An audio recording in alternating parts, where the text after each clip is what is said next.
Hello from Washington, D.C. in our first snowfall of the winter.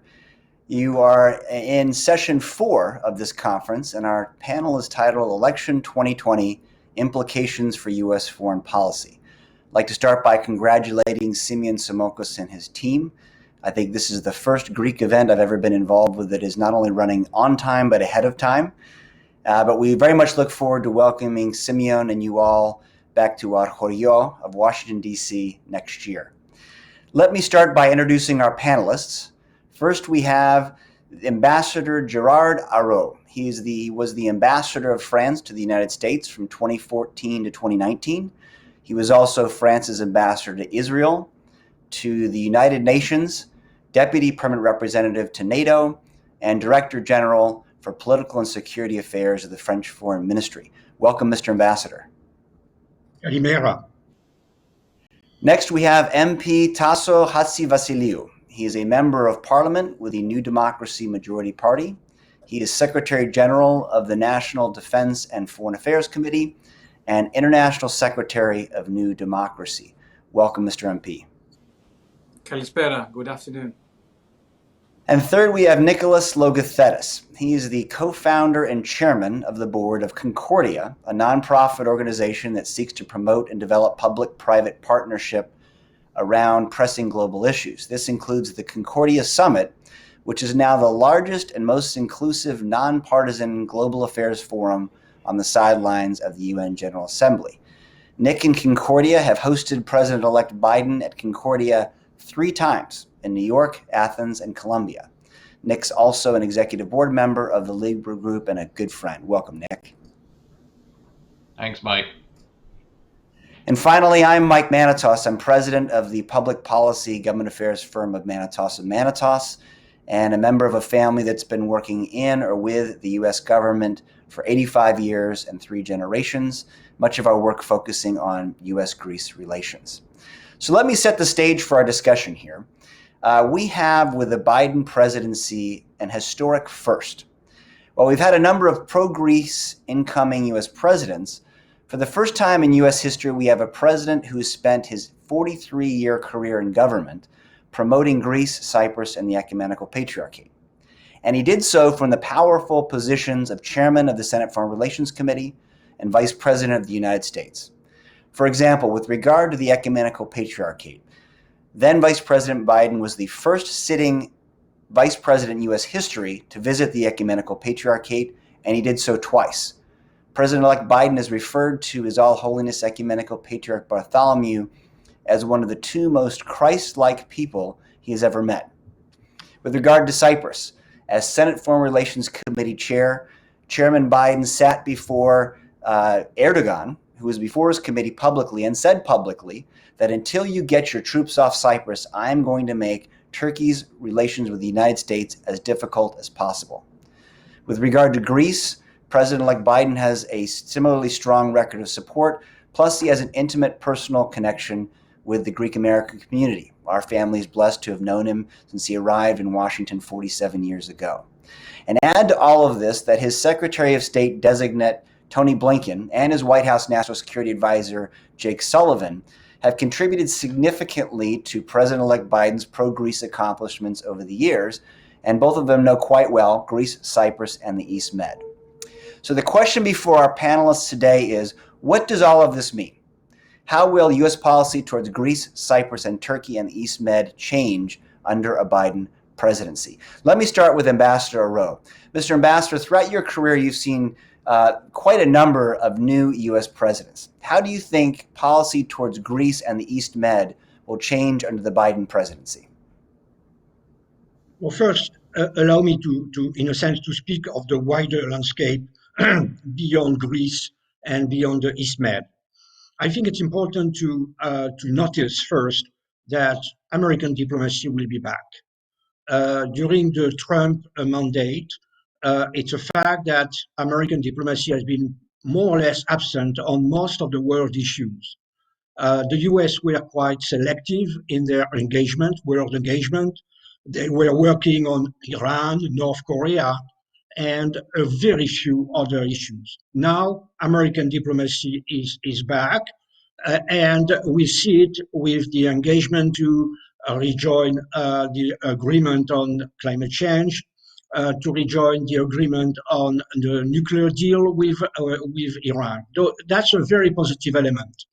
So what we can expect, speaking of what is happening in the Eastern Mediterranean Sea, is simply to have an American diplomacy more engaged than it has been in the last 4 years, which is quite important, of course. The second element is also an administration which is going to work with its allies and its partners, which is, of course, of interest for all the European members of NATO. The Trump administration basically didn't care about the alliances, didn't care about democracies and values, which will be quite different with the Biden administration. But last point, the GIs won't be back. I think we already felt it under Obama and, of course, under Donald Trump. There is a fatigue in the American public opinion for international involvement and especially for military interventions. So it was under Obama that the U.S. didn't do anything substantial in Ukraine, in Syria. It won't change.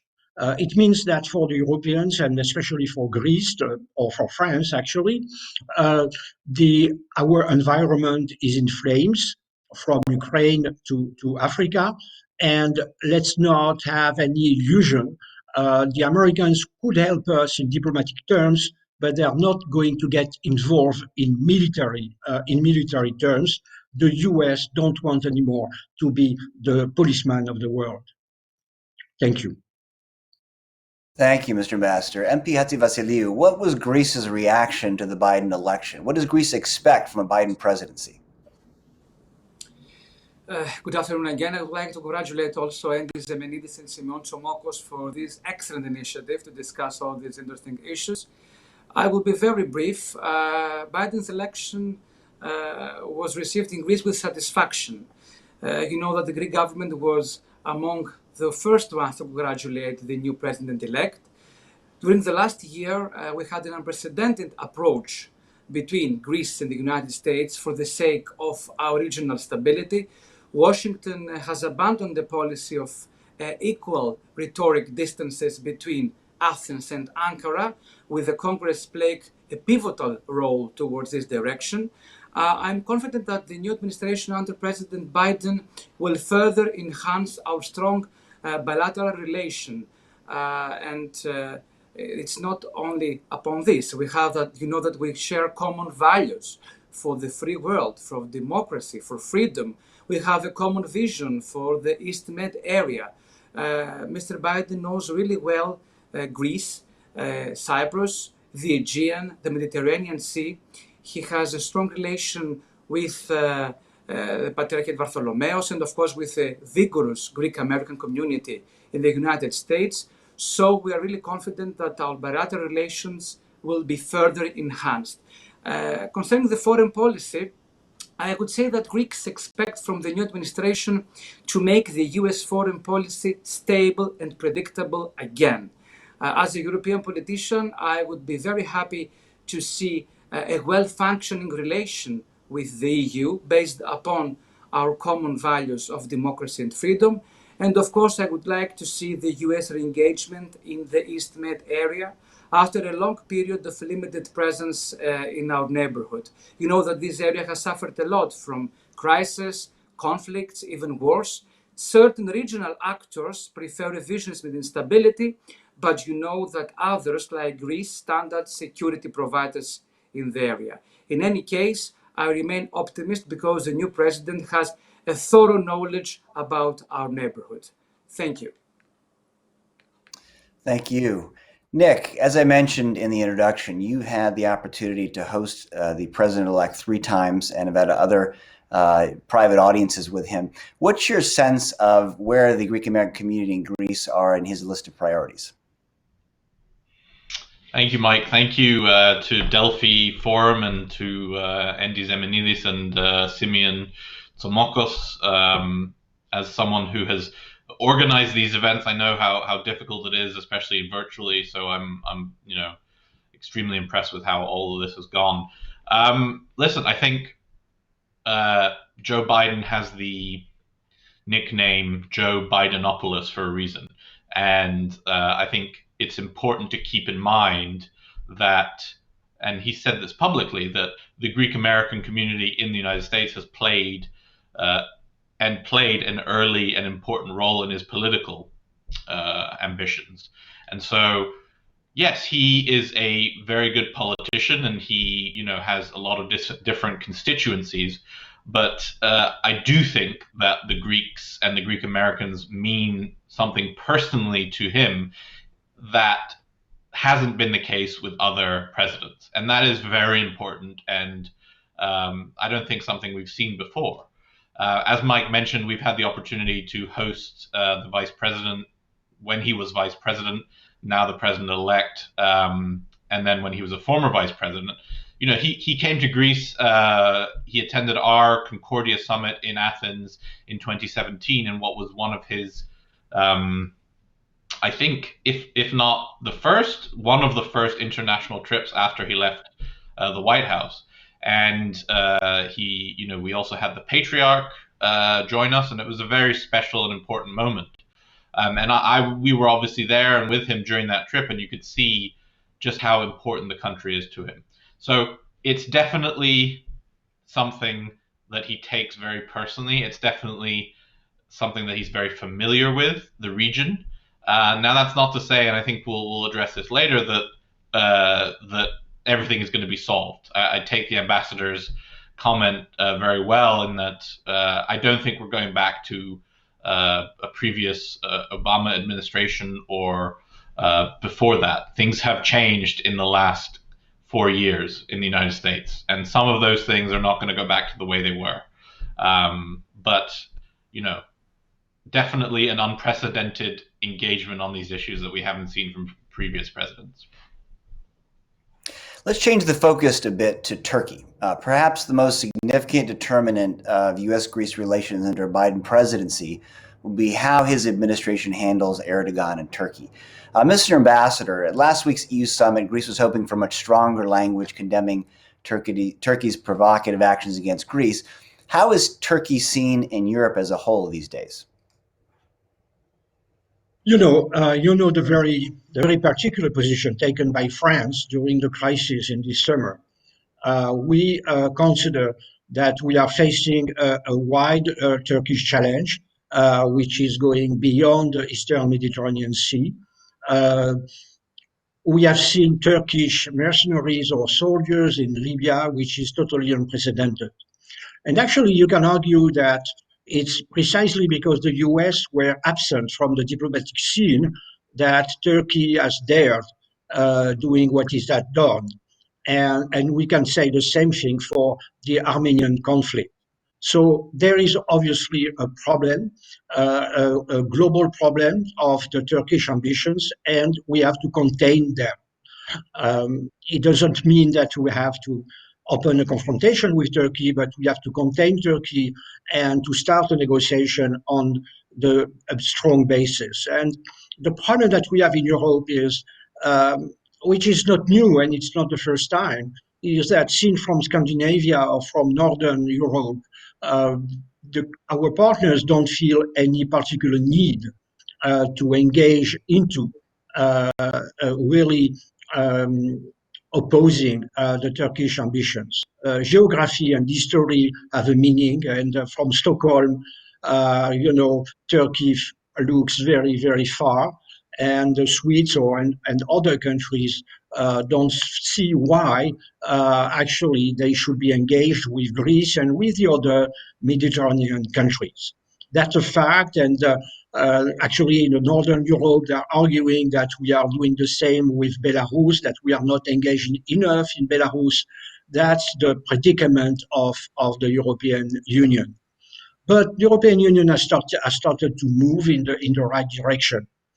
It means that beyond the European Union, we have to work with all our partners. First, all the Mediterranean countries, which have a particular interest. with Italy, Spain, and the other Mediterranean countries, and now with the United States. We need the United States in diplomatic terms to put a pressure on Turkey. And here the jury is out. We have a new administration. As I have said, this new administration is not going to go back, of course, to Trump, but also to Obama. Things have really dramatically changed on the world scene, and we still have um, to guess to see what will be really the American diplomacy, how much the Americans are going to be engaged on the world scene, considering that this country, the U.S., is facing a major political, economic, sanitary crisis. So let's not also overestimate the way the Americans are going to rush back to the world scene. They have a lot of different priorities. And last point, of course, in foreign policy, the absolute priority in the coming years will be the relationship with China. Thank you. Yeah, Foreign Minister Dendia said this morning that the good news out of last week's somewhat disappointing EU summit was that the EU clearly sees Turkey as a European problem, not as a country having problems with EU member Greece. So that is a significant change. Tassos, what is Greece expecting from the Biden administration with regard to Turkey? Yes, first of all, we do not expect an Obama true era, to be frank, but we expect something equally fair. All Greece is hoping for, and we have worked a lot to this direction, is an honest and meaningful re-engagement of Turkey to the values of the Western world. So we expect that the Biden administration and, of course, the new national security team will connect the dots of the US and Turkish relations in a more systematic and effective way, including a rules-based approach that highlights our core liberal values. Moreover, we expect from the US to remain our close partner with whom we share common vision for the East Med area. And I would like to mention that Turkish provocations have already created great tensions in the neighborhood. You know that the neo-Ottoman aspirations of Ankara, the provocative political speech, and all these unilateral legal actions, like the researches with the Araud race vessel on the Greek and Cypriot seas, are all signs of a troubling behavior that should stop. Turkey is the common denominator of instability in the whole area, from Libya to Syria and recently to Nagorno-Karabakh in the Caucasus. We called Turkey to resume our exploratory talks, but she denied to do so. The government believes that it is important to maintain channels of contact with Ankara, but now Turkey is the one to show good faith by stopping provocations. To this direction, we really expect from our partners in Washington to understand us and to help bring Turkey back to the Western bloc of values. Thank you, Mike. Nick, some are concerned that expectations are too high given Biden's remarkable record, specifically with Erdogan. And as you mentioned, he's got the name Joe Bidenopoulos. You know, we were proud to have coined that phrase when he was came in with Obama in that administration. The release we sent out was that we have not yet had a Greek American president, but now in the White House we have Joe Bidenopoulos because of his strong record. Is it important to manage expectations here? I think it is very important.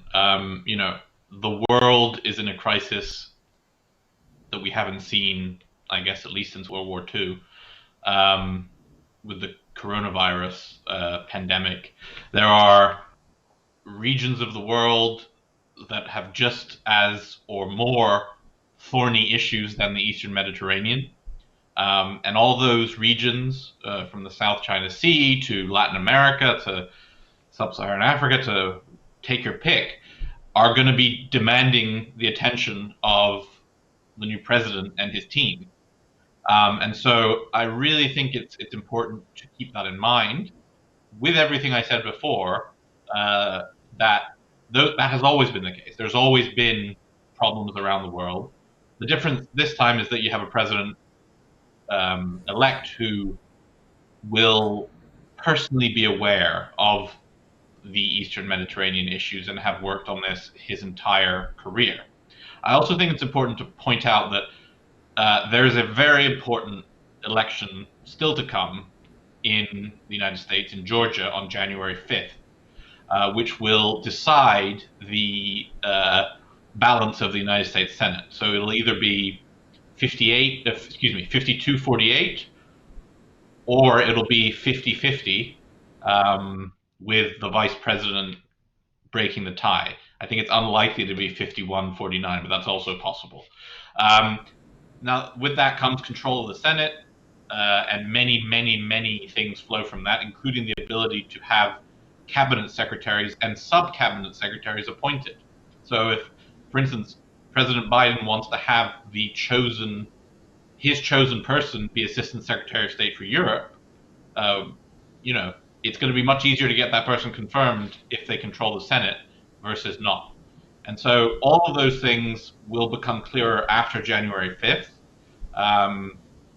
And certainly the president-elect's life will be much easier if they're able to take control of the Senate, although at this point I personally think that's unlikely, but we will see. That's a great segue into the third piece of this I wanted to address before your point about the Senate. And that is, let's flip the script here and let's look at this from the U.S. perspective. While Greece and Cyprus are certainly top priorities of those participating in this conference and pillars of stability in the troubled East Med, to the United States, it's a bit of a different story. Greece is one of 29 NATO allies in a country of 10.7 million, slightly larger than the state of North Carolina. Cyprus is a trusted partner with a population of 875,000, slightly larger than one member of Congress's district. And the Greek American community, while certainly influential, is punching way above its weight. We are 0.5% of the U.S. population. So, Tassos, what more can Greece do to improve its value to the United States? Yes, Mike, that the retirement of the USA from our region caused a chain reaction in the aspiring regional powers to fill the gap. This is why I want to focus on this Mediterranean region and the cooperation dynamics. You know that contrary to those who mobilize the concept of power over others in the region, I think that the US will benefit from further deepening of the notion power with others in the region. That means prioritizing dialogue, negotiation, and cooperation over polarization, confrontation, or conflict. So in an emerging security structure for the peace and development in our region, I think that Greece and the US have joined forces, and we can continue to act as the front runners in this endeavor. The unfinished business should not be put on hold. For example, especially between Greece and the US, allow me to highlight the cooperation for the Souda base and the port of Alexandroupolis. They confirmed that Greece is a reliable ally and partner for the US. This is why we have to work more toward this direction. And of course, I believe that the cooperation approach is very important to the stability both of Greece and the US. Why? First, because it creates an interstate momentum that attracts the interest of third parties. And second, the new networks stand as new pillars of stability, which is important to both of us. And as you all know, states are free to choose, either indulging the conflict or engaging in dialogue. Therefore, the future of our region could depend on what states will make of it. And you know that Greece has already made her choice. Thank you, Mike. Mr. Ambassador, when you were ambassador of France to the United States for 5 years, I imagine one of your top priorities, daily priorities, were what more can I do to raise France up on the United States a list of priorities? What recommendations would you have from your service here that Greece could do in the years ahead to try to work itself more into the priorities of the United States? The Americans are pragmatists. It means that you have to show them that your country, first, doesn't create problems, and secondly, helps to solve problems. And which means that in the Eastern Mediterranean, as was just said by Tassos, I think it's important to show to the Americans that Greece is a good and reliable ally, and it should be more, in a sense, more useful than ever because of the crisis that the region is facing in Syria or elsewhere. And the second element also that Greece should come to the table in Washington with solutions. You don't ask questions, don't raise problems, but bring solutions and credible solutions. There is a problem, for instance, in the delimitation of, as you know, the territorial seas, the territorial and the continental plateau in the Eastern Mediterranean Sea. It's a major problem that Turkey is using. Go to Washington and show to the Americans that you are reasonable and you are ready to accept a solution based on the international law. And I think that will be the beginning of a very productive dialogue. So show that you are not the problem, but part of the solution. Nick, through Concordia and through Liber Group, which does business all around all 5 continents around the world, you worked with a lot of other world leaders, particularly some of the smaller countries, South American countries. What advice would you have for Greece on how they can, again, be raised up in priority of this Biden administration? Yeah, so I mean, just keep doing what you're doing. It's been very heartening to see over the past, few months and years that Greece in the United States is one of those mythical things that is generally a bipartisan supported issue. So many countries aspire to have that support in the United States, but both Democrats and Republicans in the United States Congress and the administration, whichever administration it may be, have support the relationship with Greece, whoever is in power here and whoever is in power in Greece. And so it's been thanks to the tremendous work of our ambassador in Greece, Jeff Pyatt, and the Greek ambassador in the United States, Mrs. Papadopoulou, who, along with people in our community like Manatos and others, who have really, led the way into Greece remaining an important issue for the United States. Maybe not the most important or the most urgent, but you also don't want to be the most important or the most urgent for many reasons. But I think the under the radar support and consistent economic, political, and military partnerships that we've seen over the past years should be very well viewed in terms of the U.S.-Greek relationship, and I have no doubt that it will continue and grow. And that's a really good point. As excited as people are about this incoming Biden administration, the president, which I should also mention, the vice president-elect is someone who has a very strong track record on support for U.S.-Greece relations, but also close relations with the Greek-American community. As excited as everyone is on this side, to have the A-team over in Greece, from Prime Minister Mitsotakis to Foreign Minister Dendias to Ambassador Papadopoulou, the sky is really the limit. And as Nick Burns said this morning, in his experience, U.S.-Greece relations are possibly the best they've ever been in 40, 50 years. And I would agree with that. But again, the sky is the limit with the leaders of both countries at this crucial point. Well, we're at the end of our time here. I want to thank again our panelists for being with us today. I want to congratulate again Simeon Simokos and the Delphi Economic Forum and the co-sponsors, Hellenic Leadership Council, and my longtime friend and compatriot, Andy Zamanidis, on a wonderful conference. I look forward to watching the rest. Thank you all. Thank you.